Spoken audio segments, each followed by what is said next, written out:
The same foundation that worked for 20 years now settles into every line around the mouth by midday. The concealer that used to brighten the under eye creases within an hour. The routine never changed. So why did the results?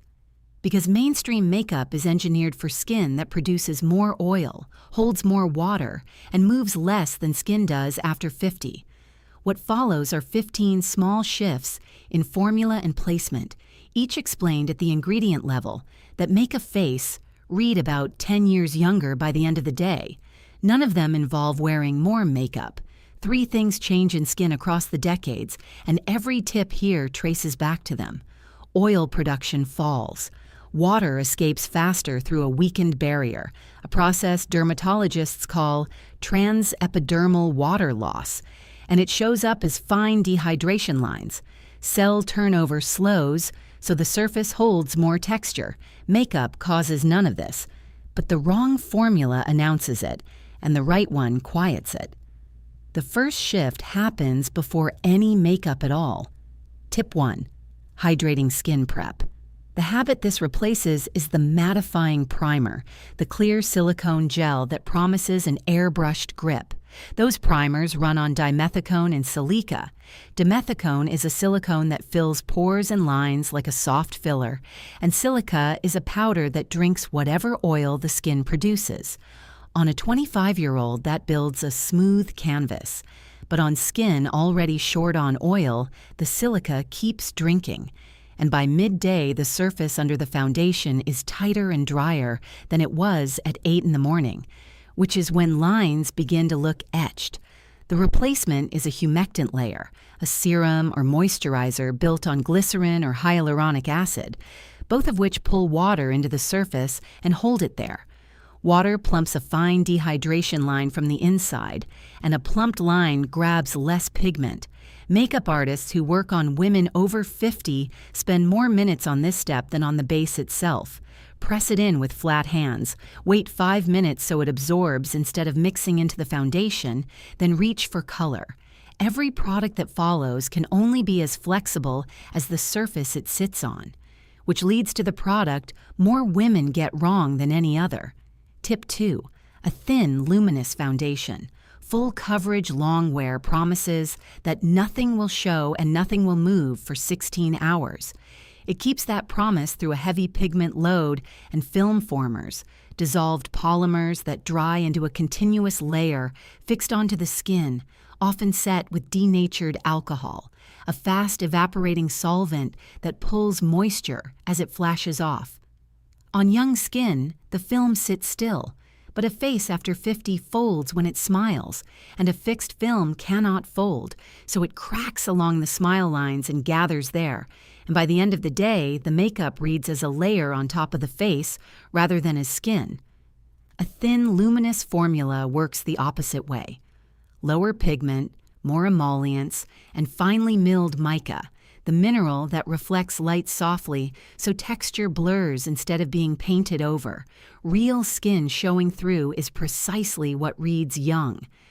Beauty editors have said it for years, that after a certain age, the goal is skin that looks like skin on a good day. One pump with a damp sponge from the center outward, then a second thin pass only where color truly needs covering. Worn everywhere, coverage announces itself. The next tip corrects the most common placement mistake in the routine.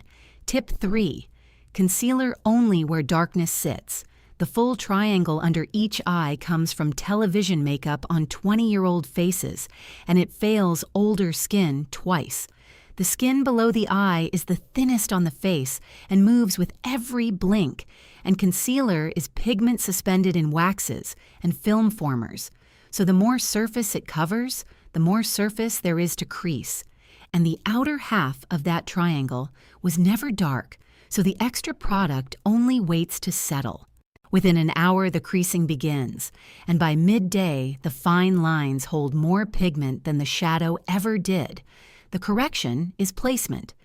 Darkness lives in a narrow crescent at the inner corner and along the tear trough, usually with a blue or brown cast.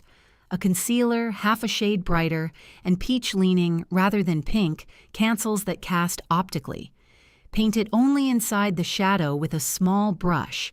Tap it out with the ring finger so nothing drags on thin skin, and leave the rest alone. Skin with nothing on it cannot crease. Dermatologists make the same point about the whole orbital area, that less product on thin, mobile skin wears better across a day. Cover the shadow and stop at its edge.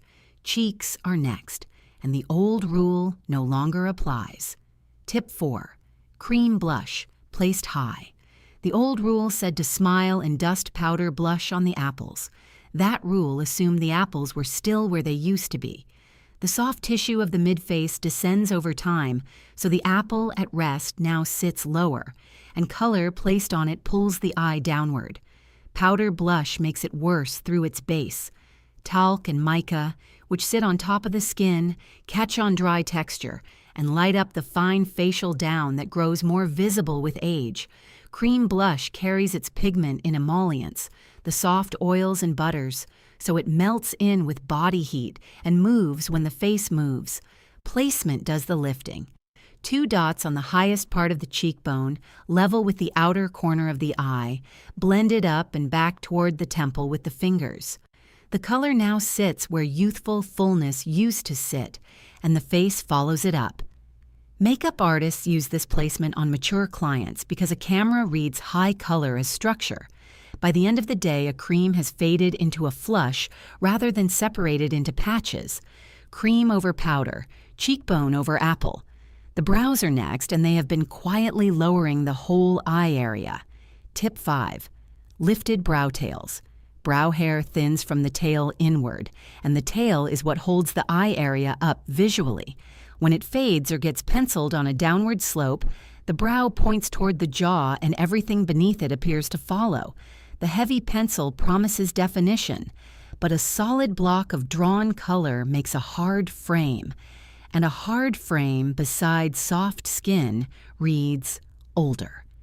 Use direction and texture instead. Find the natural end point by holding a pencil from the edge of the nostril past the outer corner of the eye.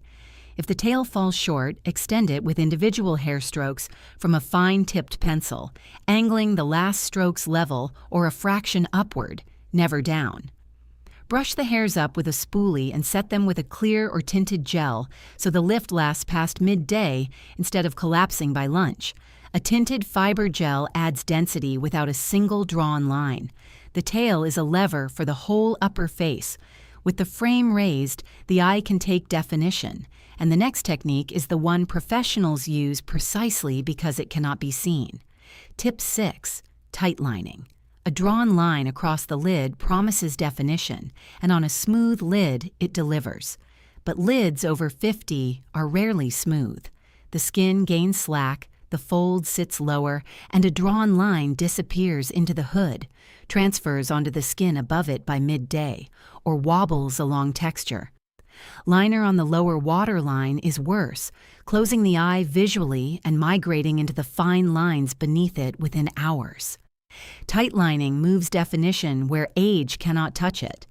Press a waterproof pencil into the upper waterline, the damp shelf under the roots of the top lashes. Waterproof matters mechanically because these pencils bind pigment with waxes and water-resistant film formers, the ingredients that keep color fixed in a wet zone where a standard kohl would dissolve within the hour. Lift the lid gently, look down into a mirror, and press in small dashes rather than one dragged stroke. From the outside, no line shows. What shows is a lash line that reads twice as dense and an eye that looks defined while apparently wearing nothing. Makeup artists reach for this on mature clients first because invisible structure cannot crease, transfer, or age. Definition belongs at the roots. That is 6 shifts of 15, and everyone came down to what a formula does on mature skin rather than what its label claims. Aging queens exist for that breakdown, ingredient by ingredient, so the products that work against a face over 50 stay on the shelf. If that is worth knowing before the next purchase, subscribe. Full brand reviews are next on our list. Tip 7. Curled lashes. One considered coat. Lashes lose curl and pigment over time, and a straight lash points down, shadowing the eye and making the whole area read heavier. The instinct is volumizing mascara, which promises thickness through waxes layered on. But weight is the enemy of a lash that has lost its lift. Heavy coats pull lashes lower, and on a lid with a dropped fold, the wet product meets skin every time the eye opens, printing smudges above the crease by midday and scattering flakes below it by evening, flakes that read as shadows from across a room. Start with the eyelash curler instead. Curl once at the base, hold for a slow count of 5, and the lash line lifts, so light enters the eye again. Then one coat of a lengthening or tubing mascara. Tubing formulas wrap each lash in flexible polymer sleeves rather than paint, which is why they do not flake, do not print, and remove with warm water. Reviewers over 40 repeat the same line about them, that the smudging simply stopped. Lift beats volume on a mature eye. The lid above those lashes has its own rule, and shimmer breaks it. Tip 8. Matte neutrals over shimmer. Shimmer shadow promises brightness through mica. Tiny mineral platelets that behave as mirrors, and mirrors reflect off whatever they sit on. On a smooth young lid, the reflection is even. On a lid with creeping, every platelet that settles into a fold flashes light from inside the crease, so each squint advertises texture that matte pigment would have let pass unnoticed. Frost and large particle shimmer are the harshest, because bigger mirrors throw bigger flashes. Matte pigment does the opposite, absorbing and diffusing light so the lid reads as one soft surface. A matte taupe blended through the crease rebuilds the dimension a lowered fold has flattened, and a matte shade near the skin tone evens the lid without announcing anything. Beauty editors over 40 have been consistent for years. That shimmer belongs on smooth surfaces only, and the mature lid rarely qualifies. Hold that thought, because the same physics decides where highlighter may go later in this list. Use a fluffy brush, thin layers, and soften every edge until no line remains. On a textured lid, reflection works against the eye, and matte hands the structure back.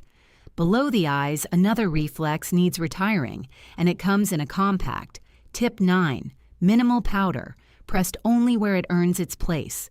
Setting powder promises to lock everything down, and for decades the finish was a full sweep. Powders are built on talc or silica. Talc is a soft mineral that absorbs oil and flattens shine. Silica is microscopic spheres that drink oil and blur. Both assume the skin underneath is producing oil worth absorbing, and skin after 50 mostly is not. So the powder takes what it can find. The water and emollients applied an hour earlier.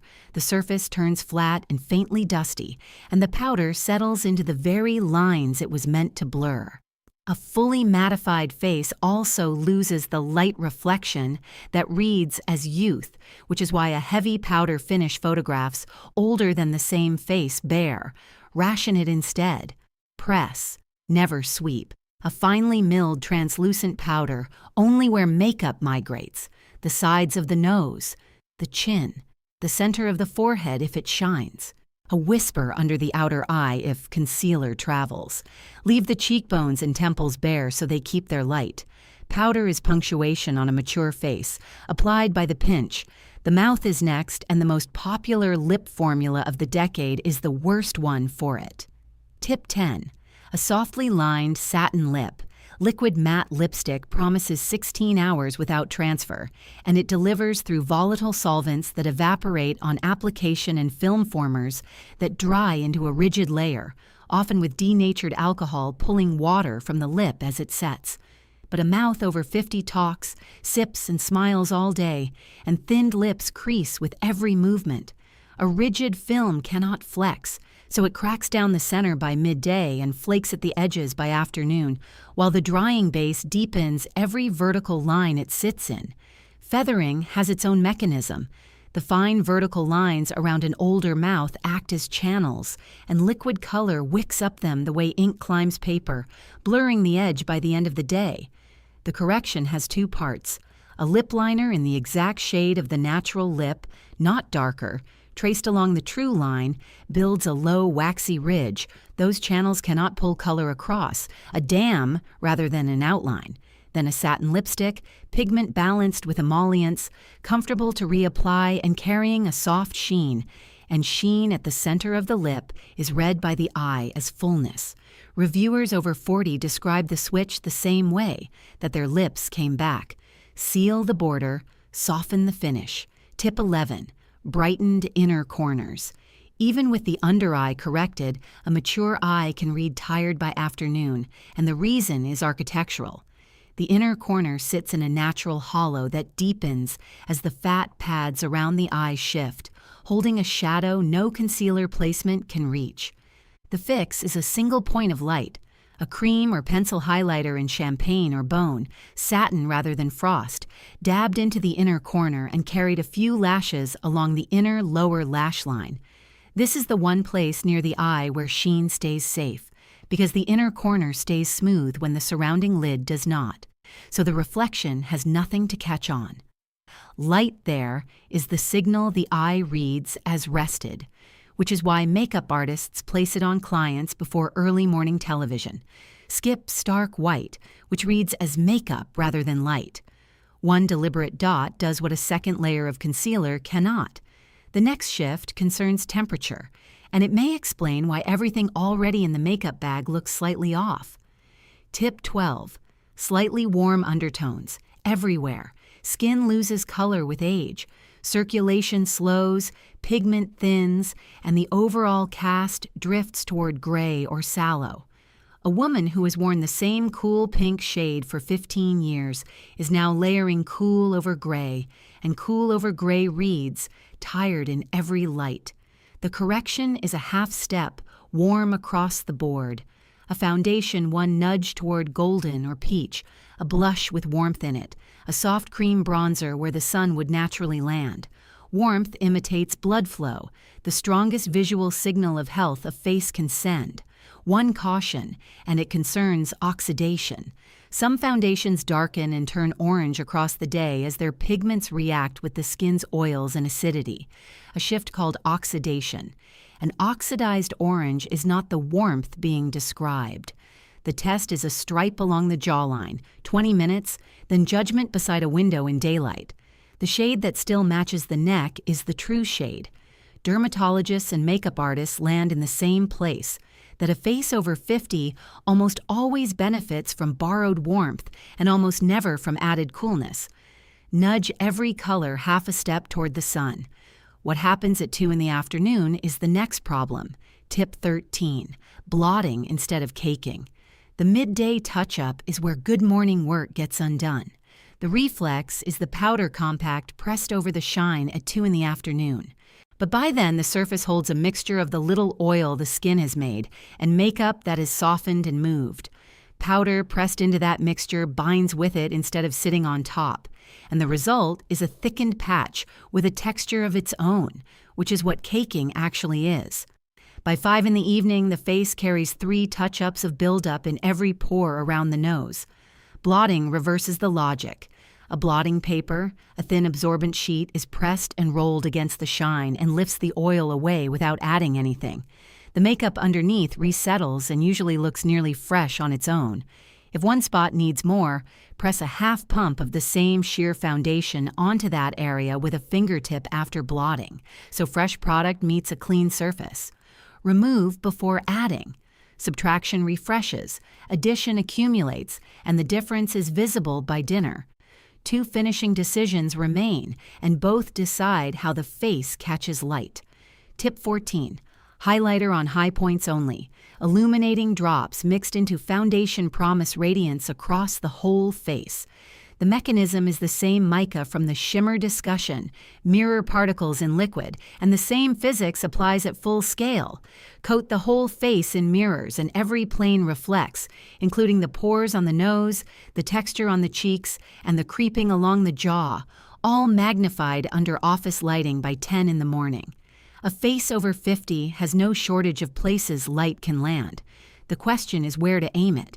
Highlight only where skin stays taut and smooth, the top of the cheekbone, the brow bone, perhaps the bow of the lip, and the eye is drawn to structure and past texture. A cream or liquid with fine pearl melts in and reads as sheen, while sparkly pressed powders behave like the frost shadows retired earlier. Tap it on with a fingertip, blend the border away, and stop. 3 points of light read as bone structure, 30 read as product. Makeup artists call highlight on mature skin a pointer. One step remains, and it decides whether 14 careful choices read as one face or as layers. Tip 15. A setting spray finish, chosen by its solvent. The final mist promises to lock everything in place, and many bestsellers do it through denatured alcohol, the same fast-flashing solvent from the liquid lipstick, carrying film formers that tighten as they dry. On oily young skin, that trade is worth making. On dry, mature skin, the alcohol strips surface moisture in the last act. The face feels tight within the hour, and every line hydration was recruited to soften in tip 1, return slightly deeper by midday. The correction takes one glance at the ingredient list. Choose a mist where water and glycerin lead and alcohol sits low or nowhere, through a nozzle fine enough to make fog rather than droplets. On a mature face, the spray earns its place through melding rather than locking, softening the powder edges, marrying the cream layers to the base, and settling 15 products into one continuous surface, which is the difference between wearing makeup and wearing a finish. Mist an X and a T at arm's length and let it dry untouched. By evening, the face looks worn in rather than worn off, and hydration wins the final word just as it won the first. 15 shifts, one pattern underneath them. Every correction traded in the same direction. Hydration over aggressive mattifiers, flexible formulas over rigid films, sheer coverage over heavy pigment. Those are the 3 trades mature skin keeps asking for, and mainstream formulas keep refusing, because the industry still designs for skin with oil to spare and surfaces that barely move. The products that failed were not failing faces. They were performing exactly as designed for someone else. Once that pattern is visible, the ingredient list starts answering the questions the front of the box avoids. Aging queens will keep doing this work, taking the formulas marketed hardest at women over 50 and explaining ingredient by ingredient how each one behaves across a day of real wear. Subscribing is the simplest way to be here when the next breakdown lands. And the comment section sets our agenda. Name the product that stopped working after 50, and it joins the review list.